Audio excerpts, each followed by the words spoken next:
Hey everybody, Charlie here. Welcome back to Gunsmith.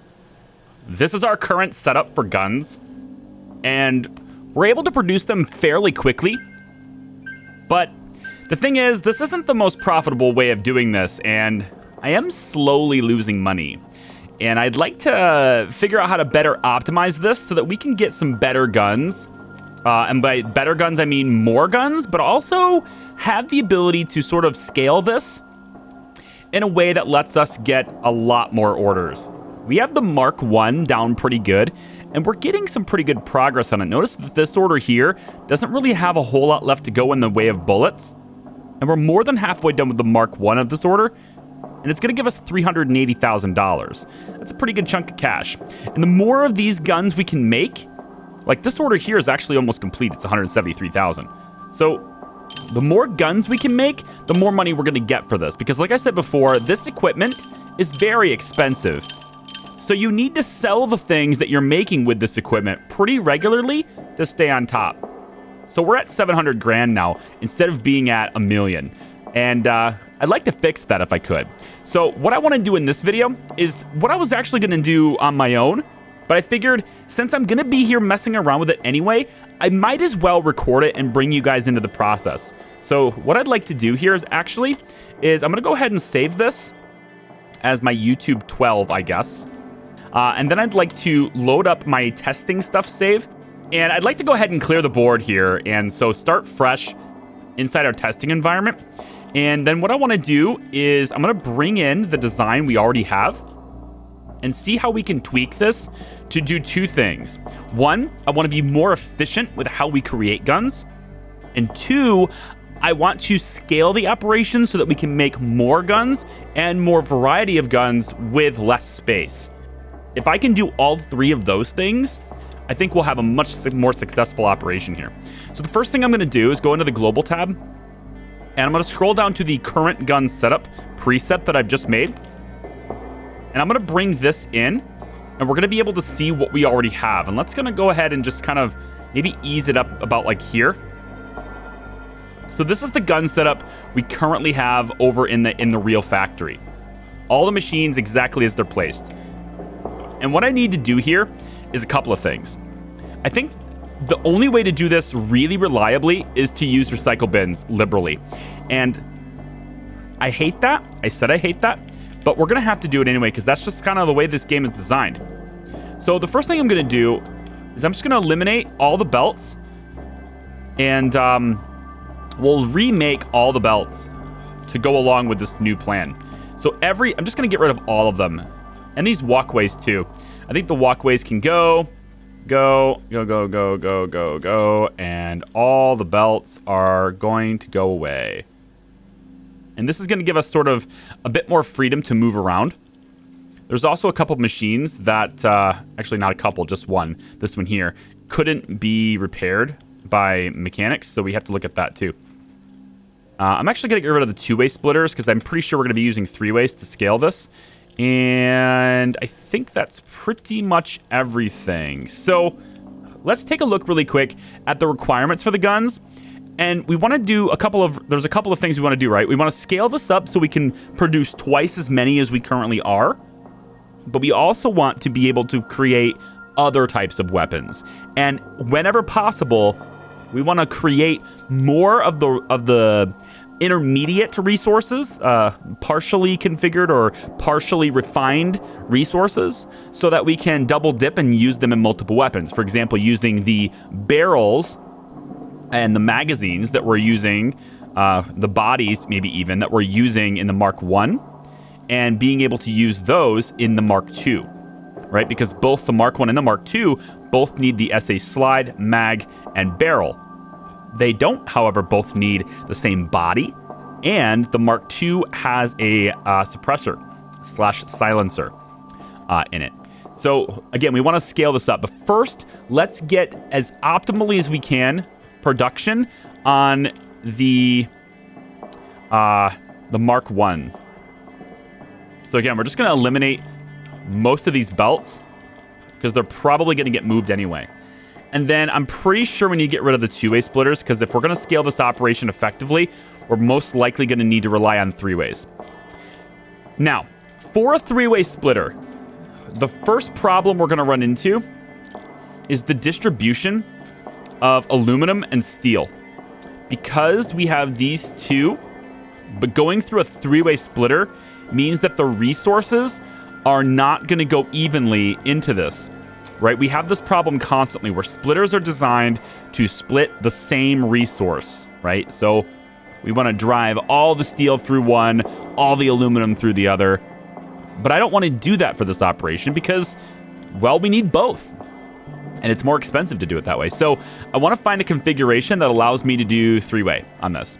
For that, we're definitely going to need 3 aluminum dispensers and 3 steel block dispensers. So let me just kind of get aluminum or aluminium, depending on where you're from. Get all of that right there. Okay, so these 3 are aluminum, aluminium, and these 3 are steel. And so there needs to be a way to feed all of these resources through a three-way splitter, but have the resources evenly distributed to 3 different machines. To do that, we're going to need to control the order in which the resources hit the belt. So I'm going to come over here to these 2, and if we take a little thought experiment on this and just throw all of these slightly staggered against each other, what we're going to realize is, and just going to do this for as an example, what we're going to realize, let's actually get a little bit further. There we go. Is if I turn all these machines on, let me get you. I don't know what you're controlling. You're all the way over there. I'd rather you just use a different one then. Here, put you over there where you belong. Grab you. You have 0. Good. Bring you over here. All right, so let's, for the sake of argument, say that you control all of these. And we want to see how they're laid out, right? Because we want them to come in 3x3 and 3x3. Now, what I mean by that is, in order to distribute them evenly to all 3 machines, I need 3 aluminum or 3 steel to be ahead of 3 aluminum or 3 steel. Effectively, I need to keep these resources together. And I need that to happen on an ongoing basis. And I also need to have it happen when all the machines are turned on simultaneously. And that's actually more difficult than you might think. For example, if I was to put, you might think, well, why don't you just put the aluminum ones ahead of the steel ones? And for the most part, you might be right, except it doesn't work that way, at least not fluidly, not smoothly. So for example, we'll have this. Now we have 3 steel dispensers on this side, and 3 aluminum block dispensers on this side. And we'll just go ahead and, I want to angle this a little bit differently, but yeah, basically like this. And let's make this come out just a little bit further.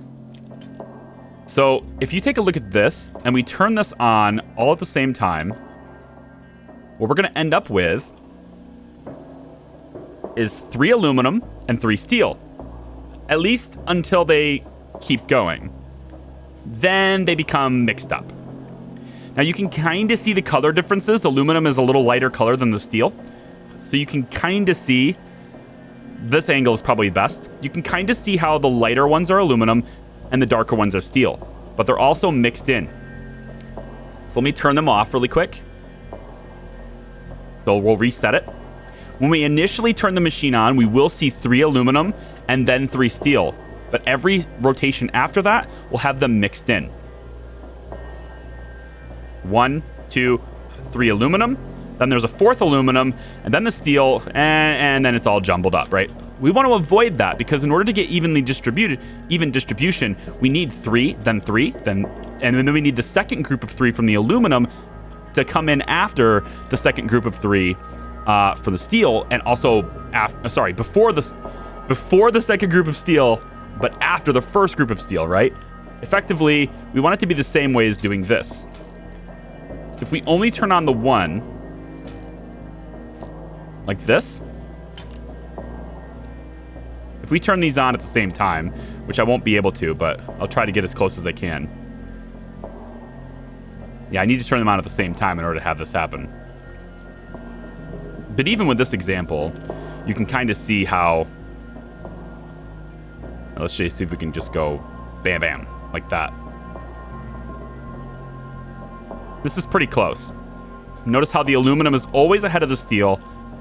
And when they go into the belt, they're always alternating. Aluminum, steel, etc., etc. Every time you want to add more resource to this, in this case 3 and 3, it complicates things.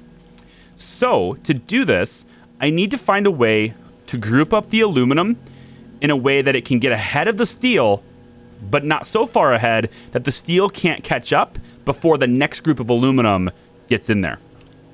So let's go ahead and try to figure out a solution to that problem. I'm gonna hoover all this up. I predict we'll probably need sort of like an attack from the side arrangement, right? So we'll probably need to do something like, I think anyway, we'll probably need to do something like this. We'll go kind of like this. I need the aluminum to be a little bit closer.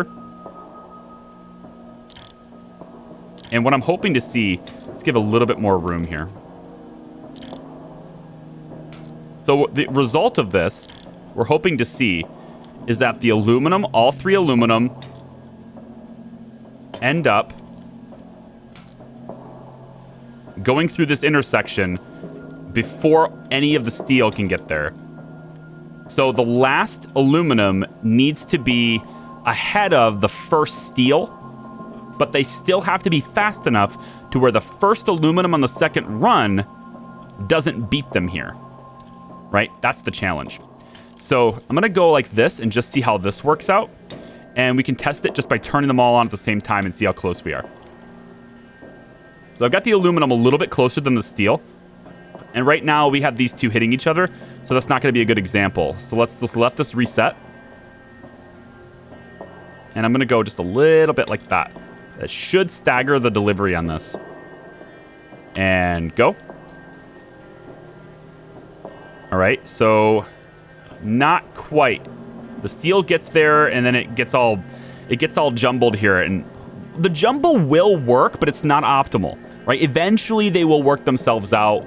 And with that cluster, they will kind of sort of get the resources they need. But what we're going to end up having is some machines will have a lot of one resource, and some machines will have very little of that same resource. We don't want that. So let me see if we can influence this in any other way. Maybe we have this. I'm worried that this is a little bit too far away.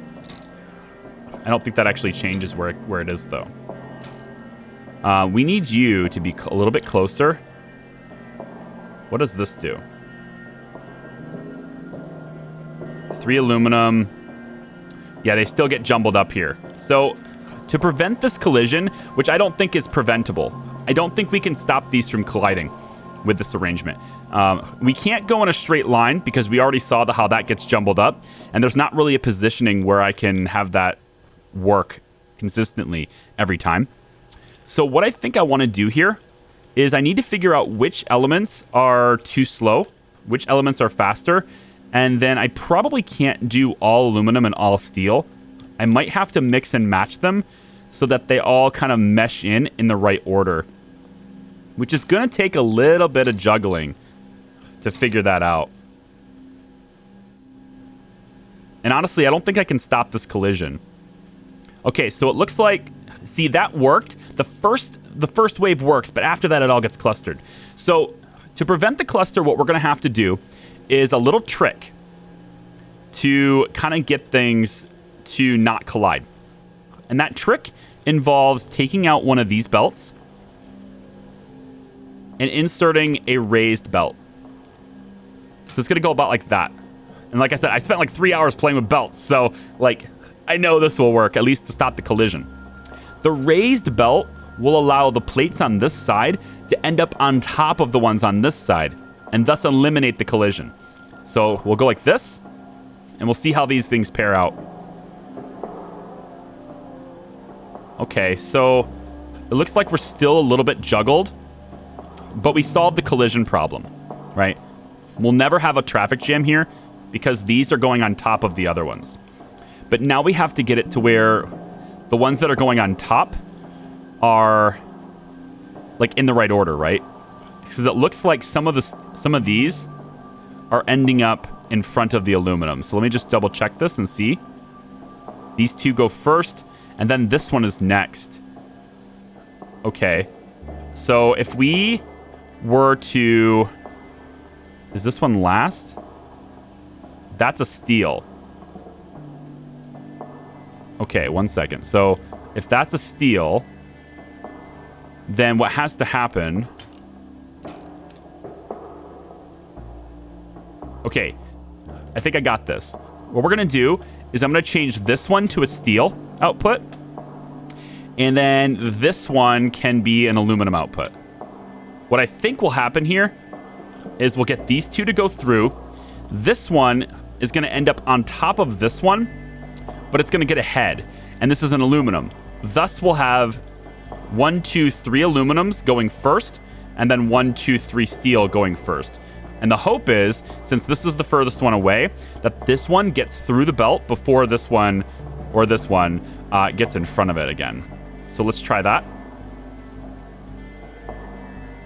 2 aluminum, and that's an aluminum. All right, let's take a look and see if we can see the order of things. We have 3 steel. Oh, we're very, very close. We're so close here, right? Notice how it's a consistent pattern. 2 steel, then an aluminum, steel, aluminum. 2 steel, aluminum. But this 1 steel slowly gets ahead. So we are kind of seeing 3. This is very close, right? Depending on how far away the machine is, this actually works. That's 3 steel, that's 3 aluminum. But see, sometimes it doesn't quite get on top and we end up like this. We don't want any sometimes, right? So let me play around with this just a little bit and I'll be right back. Okay, I think I got it. So on this side, we've got the steel block, aluminum, and aluminum. Over here at aluminum. So I've still got the same arrangement we did just before the little bit of break. It just took some tweaking and trying to figure out exactly where to put these machines so that it all worked out. But I think we got it. So let's hit this button. And by that, I mean this button. Turn them on and see where they go. Aluminum comes out. And you'll notice that we've got 3 and 3 consistently. That's the important thing. Consistently. This this first piece of aluminum that's coming up the belt will land on top of this piece of steel, and it will always slide in front of it. This is a consistent, always in front of it thing. That's what we needed. And all it really did was some tweaking in these little bits just to kind of get them like a half a little bit over there, half a tile that way, etc. But this can run for hours, and it will always be 3 and 3. So this will be the way we're going to get stuff through a 3-way splitter and get even distribution of all resources to the 3 machines that we want to push. Okay? So what I'm going to do is just kind of move these machines over here because quite honestly, we're probably going to need a second set. I've gone ahead and I've added this to my local blueprints manager and it called it perfect plates. So we can replicate this for another setup if we want to. But now what we want to do is figure out what components we want to make in mass and how we're going to position those machines in this shop. And that's the tricky part because I honestly don't know. So go to the cookbook, go to Mark 1. We're going to need lots of gun components, and I'm pretty sure we can just manufacture those on the side. The things we really want to focus on are the slide and mag, and then also the barrels. Yeah, slide, mag, and barrels. Here's the problem we're going to run into, though. 2 of these resources take metal bars. And if you include the silencer we'll have later, 2 of the resources take cylinders. That's 4. Then we have the metal shape. And we can probably double up on that because both the Mark 1 and the Mark 2 will take the shapes. So that's 6.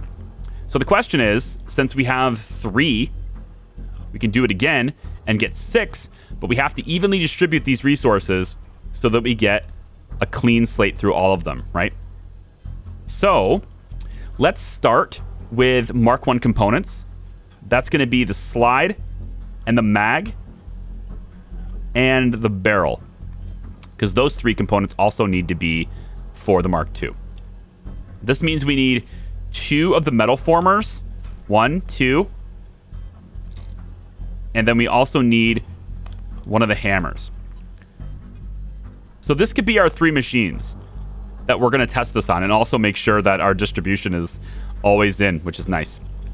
So if we get rid of the, if we get rid of that and introduce a 3-way splitter, probably here, I would think. I don't know. I mean, I guess we could. What does it look like if we do this? Keep in mind, we need enough distance so that the aluminum has a chance to fold on top of the steel. Otherwise, that loop won't be completed. I think it has enough room here, but I'm not certain. And also, if we're going off to the side, actually, this way, we're going to need clearance for this machine. So I'm actually going to let that extend, because I'm pretty sure that's enough space. Because the recycle bin was right here initially. So, which machine goes to which side? We also have to look at the fact that this wants to intake on this side and output this way. We could change that to be here. And maybe we should, just so it outputs forward like this. So if that's the case, do we still have resources here? What's going on? I mean, I deleted a lot of the machines I was testing with earlier. I must have some stuff laying around. There we go. All right, so what I'm thinking is we probably put you...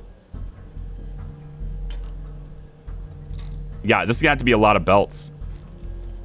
I think we can get away with this pretty easily. We can put you there, and I think probably one more out. This does work right here. There's not enough room to like get the repairs, so we are gonna probably put it here. Let's go one more out just to give this other machine room, because I'm probably gonna need... Yeah, I'm probably gonna need the room for this one. We can get repairs on this side, so let's have this slam up right against it. And for the second level, we'll go straight out this way, and then we'll curve out this direction. Not the easiest thing in the world to do, is it?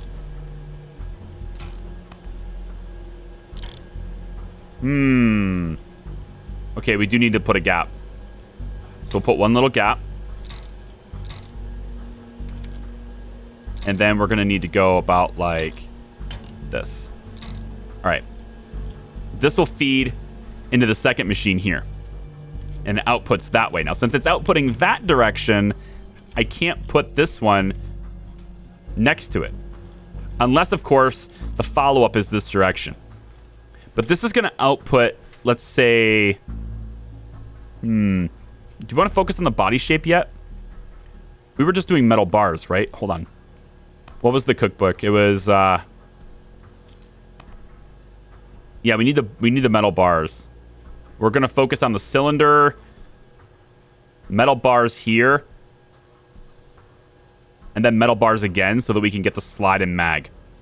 And then we're going to store the slide and mag in recycle bins so that we can output it somewhere else for the heat and the anodization before it goes into being whatever it's going to end up being. And that way we can use these components on multiple types of guns. So, if that's the case, we might be able to get away with this. Although that is a lot of belts, but we can probably get away with it. If I went like this, and like this, and then headed out this direction, like that, that takes care of it. It looks like we have room in between to get repairs, so that's good. And all of that works until I put a belt here, and then there's no room for repairs. It's also just a little bit big, like it sticks out like this. So why don't we try this instead? Why don't we try this instead? We can take away all these belts, and we just put a little belt like this, and we send it directly into this machine like this. Or not. There we go. It'll get kicked out this side now. It's a little more compact that way. I can kind of dig that. The next step in the process is going to be the milling machine. So for that, we'll probably have this be about here.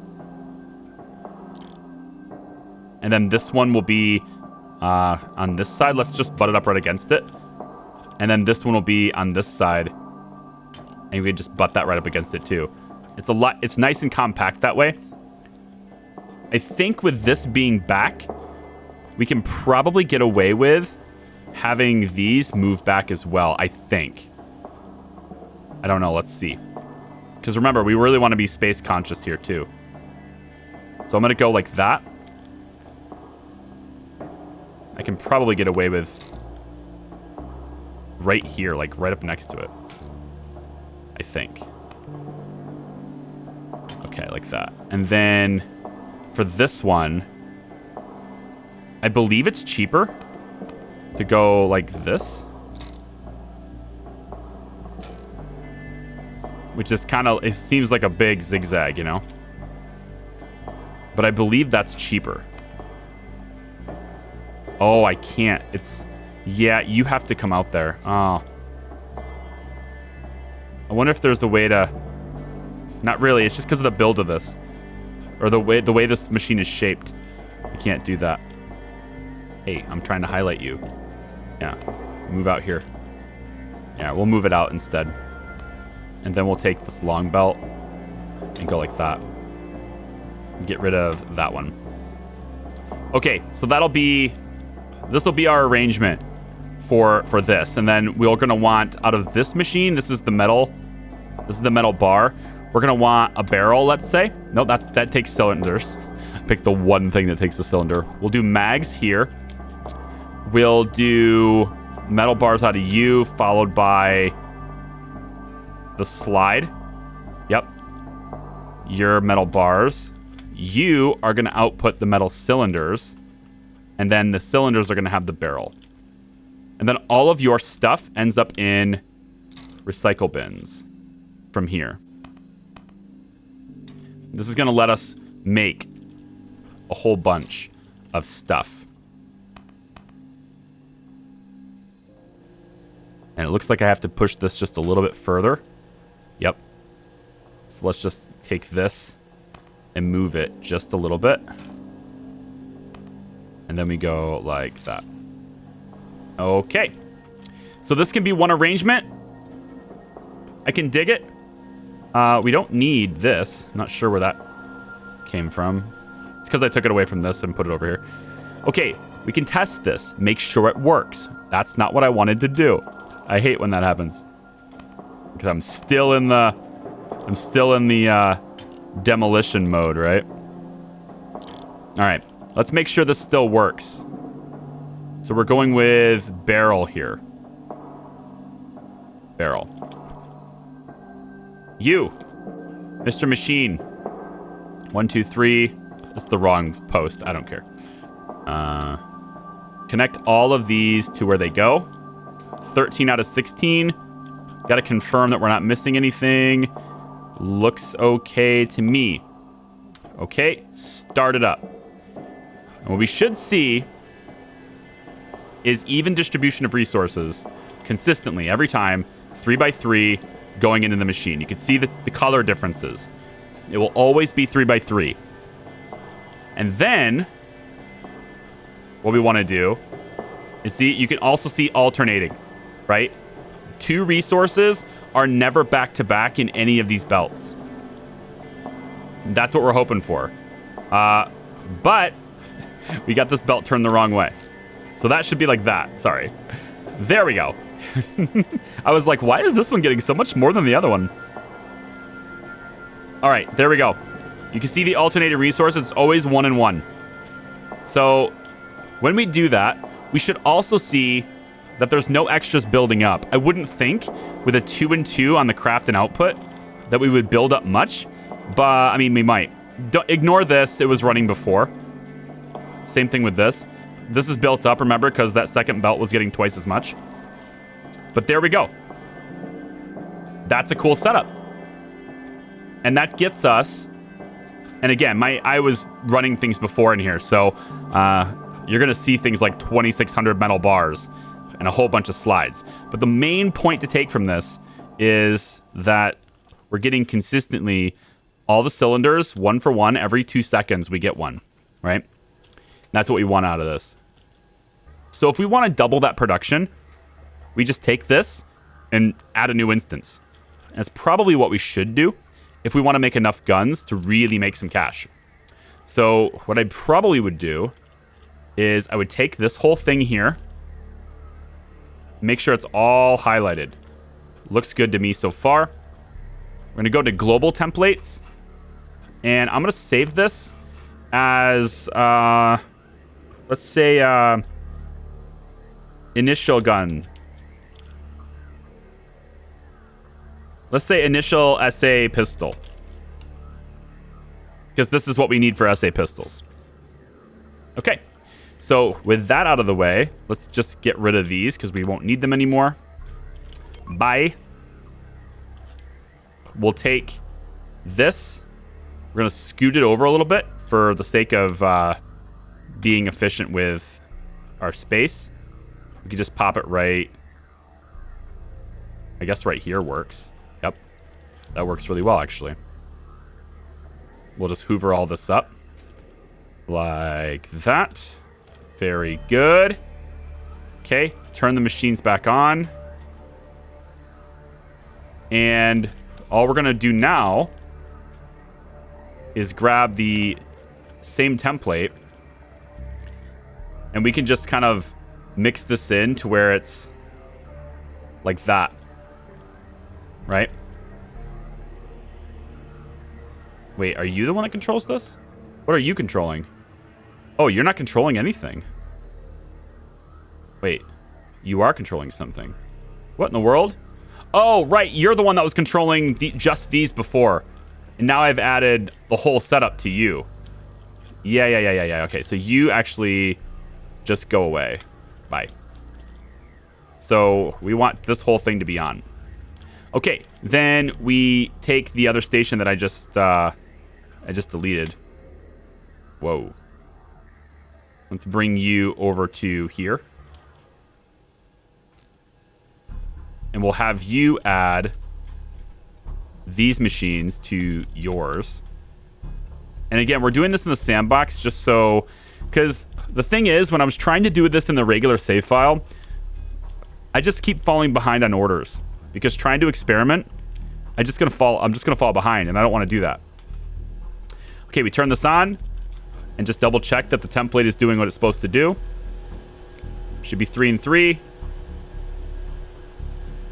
Seems good, man. Should be 1 and 1. Yep. Looking solid, okay? So now we're making twice as many of those. That's great. So the next step, assuming that in this particular time, slides, mags, and barrels are completely covered. Now we want to make the SA bodies and silencers. So we're going to make 2 machines worth of bodies and 1 machine worth of silencers. And I'm only calling them silencers because the game does. So SA Mark II. Double check. It takes slide, mag, barrel, silencer, and then the bodies. Now the Mark I takes the regular body. The Mark II needs the body to run through a heat level and become a Mark II body, and then run through heat. So there's an extra 2 steps with the Mark II, but it still needs the same body component, okay? So I'm gonna take our template here, because the same template will work for this too. And we can arrange it probably like this. Again, we want to use as little space as possible, so any instance where I can kind of have these things hug each other. Ooh. I could almost stick that in there. That was nice. All right. Well, we'll probably do it. And again, this will be different in the other factory probably too, but if these maintenance people would stop standing in my way, that'd be nice too. Let's have it be here. Okay, so for this, we need to change something, right? The machines need to change because we don't need the cylinders to be the output anymore on the hammer forge, right? we take a look at the cookbook, what we actually need, because we're doing the barrels.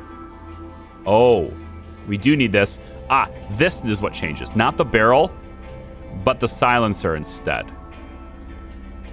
You're making silencers. Good. So that's taken care of. The next bit is the body shapes. So instead of the bar, we're going to have the SA body shape being kicked out of these two machines. And then the milling machine will do the SA body on these two. And I believe that's it. I don't think there's anything else we need to do for this particular time. So we would go ahead in this case. There's enough space here for people to move around and get repairs. Nothing is blocked for being repaired. So that's good. So all we would want to do now is, I guess, turn it on. And again, double check our supply and stuff. So we'll grab this workstation, bring it all the way over here. And we'll just have you chill here, I guess. And we'll add these machines. You, and you. Nope, not you. Not you. I think that's everything. Looks good. Yep, okay. Turn it on. Let's see what happens.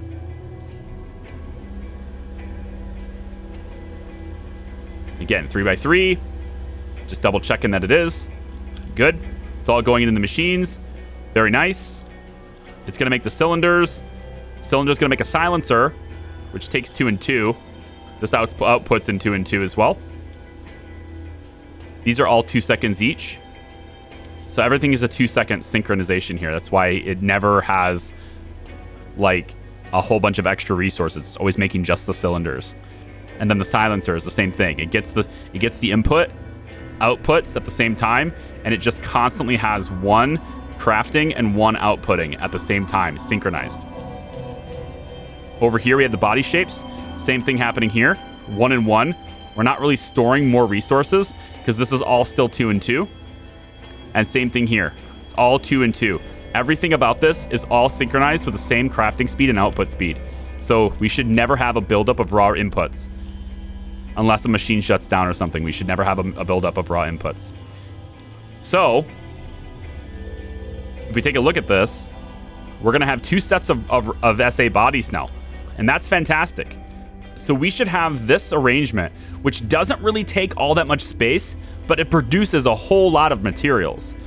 The big question I have, though, is are we going to want more? Well, right now, we're making we have 1 machine on barrels here. And so that means that gives us 2 machines on barrels, 2 machines on slides, because we doubled this, right? We have 2 machines on mag, because that's what this is. Over here, we've got 2 machines on the body. So right away, that takes care of basically all Mark 1 pistols. Mark 1 pistol production is going to be waiting on that other stuff, but Mark 2s also take this stuff. So I actually think that's pretty balanced. The only thing we're missing then is extra silencers, which, like, do I really want to set up another machine system just to have output silencers? I don't think so. We'll see how that goes. And if we need to, we can always pop 2 of these machines into one of these and just have silencers on a separate thing. That's fine. But okay, all of that stuff's done. What would be next then in that situation, right? Well, we want to prepare for this. So all I really need is to have this run through a heater and make a Mark II body. But I don't want it to do all of it, right? I just want it to do some of it. So what we'll need, and this is going to output as set speed, so I'm a little bit worried about that. But if I was to take, like, say, one of these dispensers and tell you to output Mark 1 bodies, SA body, right? And then I just add, like, I don't know, 1 belt here. Output speed is 2 seconds on this. You're going to have to run through a level 1 heat. And then you need to run through a milling machine again. Well, that's interesting. I can't put that right up against it. I guess it's at different levels or something. It's kind of weird. We'll just do it like this for now. It's testing. Okay. You are going to output SA body Mark II. This is a 2 and 2. So every 2 seconds, one of these, which is actually fine. It synchronizes with the extra body production we're doing. I'm going to need another one. Yeah, I'm going to need another one because we're making materials for 2. Well, maybe it'll be okay. Actually, I think it's fine. Okay, never mind. Because again, both Mark 1 and Mark 2 are both using these components as well. So we're going to take every 2 seconds, one of the bodies is going to be run through a machine to make a Mark II body. And then we'll just have a recycle bin placed here. Okay? Because we can store the Mark II body in storage. Then everything has to run through this and an anodizer. We're probably going to need 2 anodizers, but that is the next episode because this video is long. So you can see how we're starting to get a more optimized flow for our guns, right? And you can see why I believe it's super important to run designs and ideas through a sandbox save before implementing them in your factory. Because these machines, like I said, are very expensive. They're expensive to operate. 40. One hammer forge is $40 a day. 35 power, right? 40 power for a milling machine. And we have what? 1, 2, 3, 4, 5, 6, 7, 8, 9 milling machines here. 10. 10 milling machines?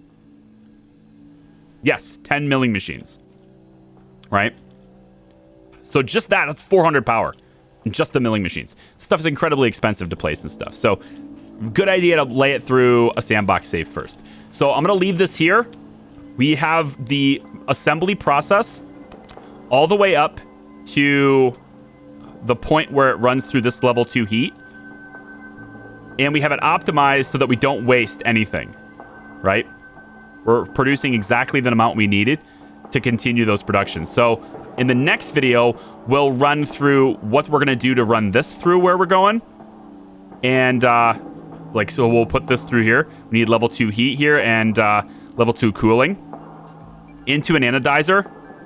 And then we need Mark II mergers and Mark I mergers to happen, along with a gun boxer to box these up, and then everything runs through a boxing machine. So that's what we're going to work on next time. Thanks very much for watching, guys. I appreciate it. We'll see you next time. Bye.